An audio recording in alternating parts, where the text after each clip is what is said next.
আসসালামু আলাইকুম। Hello everyone. আশা করি আপনারা অনেক ভালো আছেন। তো আজকে যারা ইংরেজি একেবারে কিছুই পারেন না, একদম বলতে গেলে এবিসিডিও পারেন না, তো তাদের জন্য ভিডিওটা ভেরি ইম্পোর্টেন্ট। সো যারা চাচ্ছেন যে ইংরেজিতে আপনারা কথা বলতে চাচ্ছেন, বাট আপনি ইংরেজিতে কিছুই জানেন না। বলতে গেলে আপনি ইংরেজিতে এবিসিডিও জানেন না। অর্থাৎ আপনি কিছু না জেনেও যে ইংরেজিতে কিভাবে কথা বলবেন, তো সেটি কিভাবে শেখা যায়, তো সেটি আজকে আমরা শিখি। তো আগে আপনাদের ইংরেজি শেখার জন্যে কিছু না জানলেও আপনাদের শিখতে হবে অ্যালফাবেট। তাহলে আপনার সবকিছু আস্তে, আস্তে অনেক সহজ হয়ে যাবে। সো চলুন আজকে আমরা বর্ণটা আগে শিখে নিই।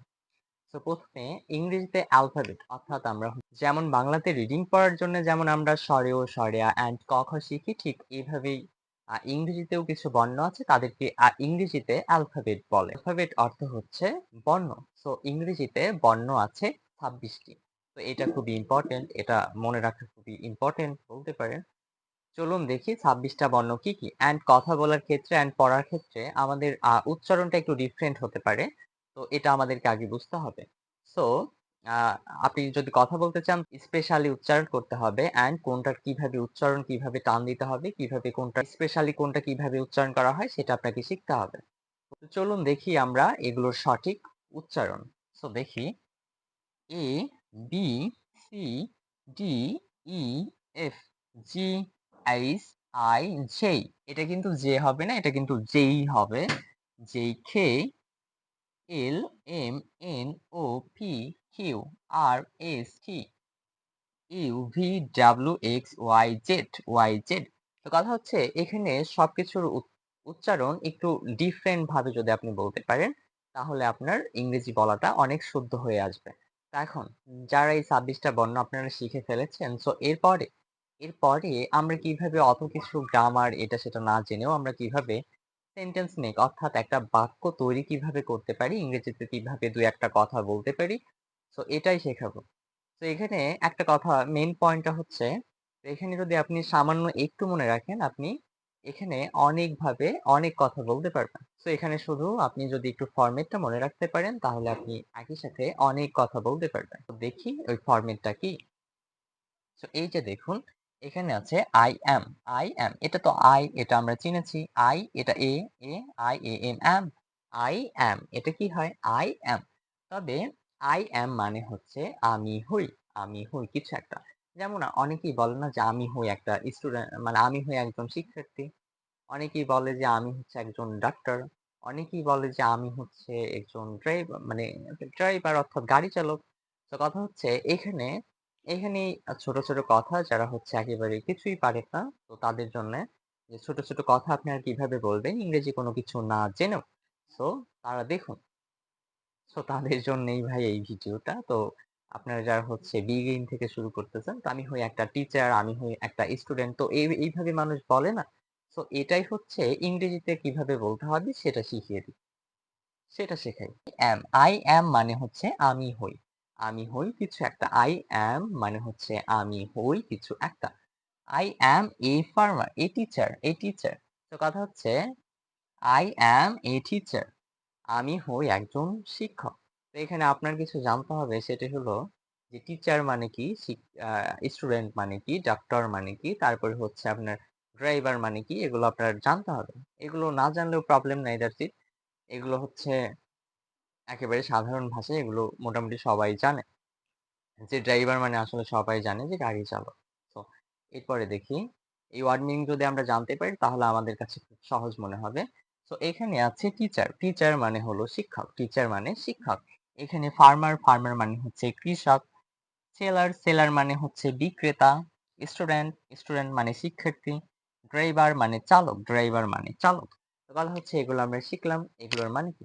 এখন আই অ্যাম আমি হই কিছু একটা। I am I am a teacher. আমি হই একজন শিক্ষক। তো এটা ব্যবহার করা হয়েছে যেহেতু আপনি একজন। আপনি কি অনেকজন ভাই? না, আপনি যেহেতু একজন সেইজন্যে ব্যবহার করা হয়েছে। সো আশা করি বুঝতে পেরেছেন। এখানে I am a teacher. আমি হই একজন শিক্ষক। তাহলে শুধু এখানে যদি আপনি I am টা মনে রাখেন and টিচার, ফার্মার, সেলার এগুলো যদি একটু মনে রাখতে পারেন, তাহলে আপনি মোটামুটি ইংরেজিতে কথা বলতে পারবেন। মোটামুটি, বেশি না। তবে আস্তে, আস্তে যদি আপনি ট্রাই করেন আপনি অনেক শিখতে পারবেন। এরপরে I am a teacher, I am a farmer, আমি একজন কৃষক। I am a seller, আমি একজন বিক্রেতা। I am a student, আমি একজন শিক্ষার্থী। I am a driver, আমি হই একজন চালক। তো এখানে কথা হচ্ছে এখানে আরো অনেক বাক্য তৈরি করা যাবে। এটার কোনো বলতে গেলে হিসাব নেই। এটা আপনি বলতে পারেন অনেক ভাই, অনেক। তো আমরা শিখলাম I am মানে আমি হই কিছু একটা, এটা আমরা পারবো। সো I am টুকু যদি আপনি মনে রাখতে পারেন অ্যান্ড বাকিটুকু আপনি যদি একটু বলতে পারেন কোনমতো, তাহলেই কিন্তু একটা ছোটখাটো বাক্য তৈরি হয়ে যাচ্ছে।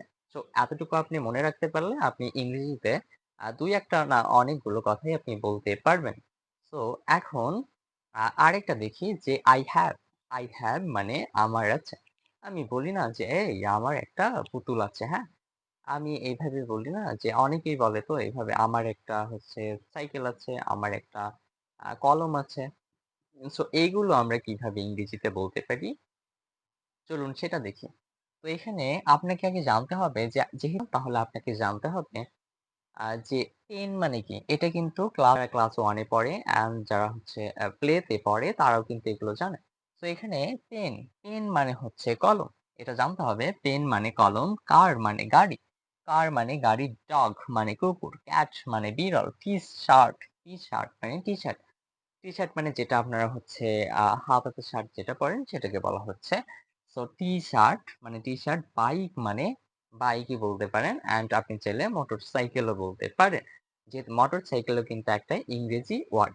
সো এখানে দেখেন যে এগুলো আমরা জানলাম পেন, এগুলো এগুলো আমরা জানলাম পেন, কার, কার মানে কি, পেন মানে কি, ডগ মানে কি এগুলো আমরা জানলাম। সো এখন আমার একটা কলম আছে। এটা আমরা কিভাবে সামান্য একটা জিনিস দিয়ে আমরা এগুলো কিভাবে বলতে পারবো সেটা দেখি।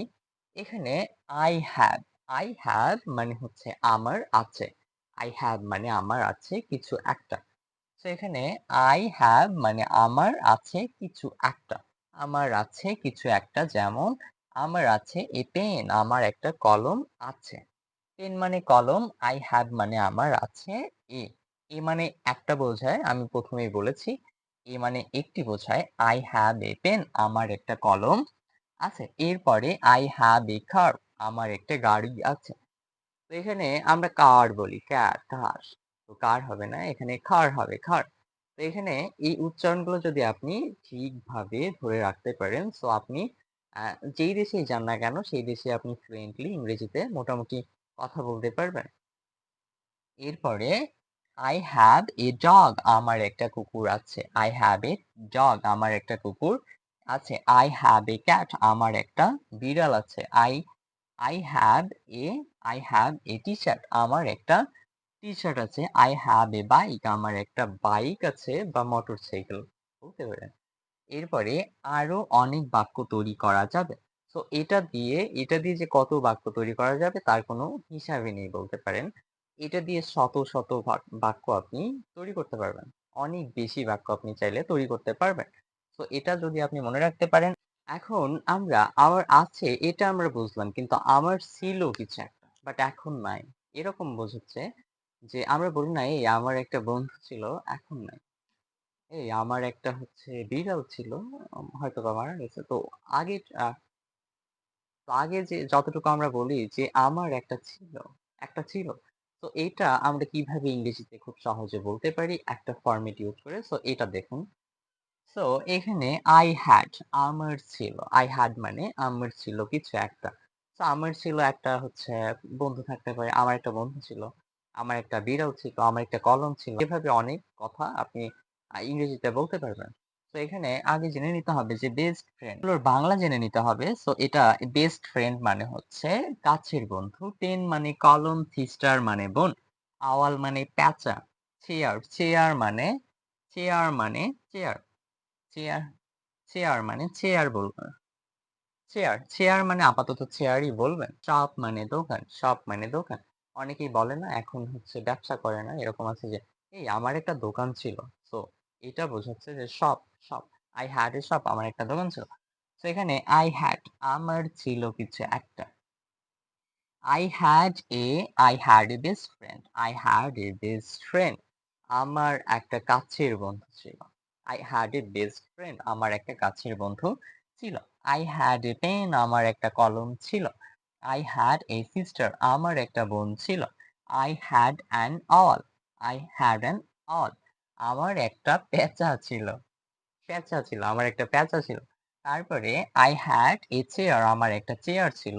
I had a shop আমার একটা দোকান ছিল। I had a shop এটা কিন্তু খুবই ইম্পোর্টেন্ট। আপনারা শুধু এতটুকু মনে রাখতে পারেন যে I had মানে আমার ছিল আর বাকিটুকু আপনারা হচ্ছে বানিয়ে বলতে পারেন। যারা কিছুই জানেন না তাদের জন্য কথা বলার জন্যে এই ফরমেটটা খুবই একদমই সহজ বলতে পারেন।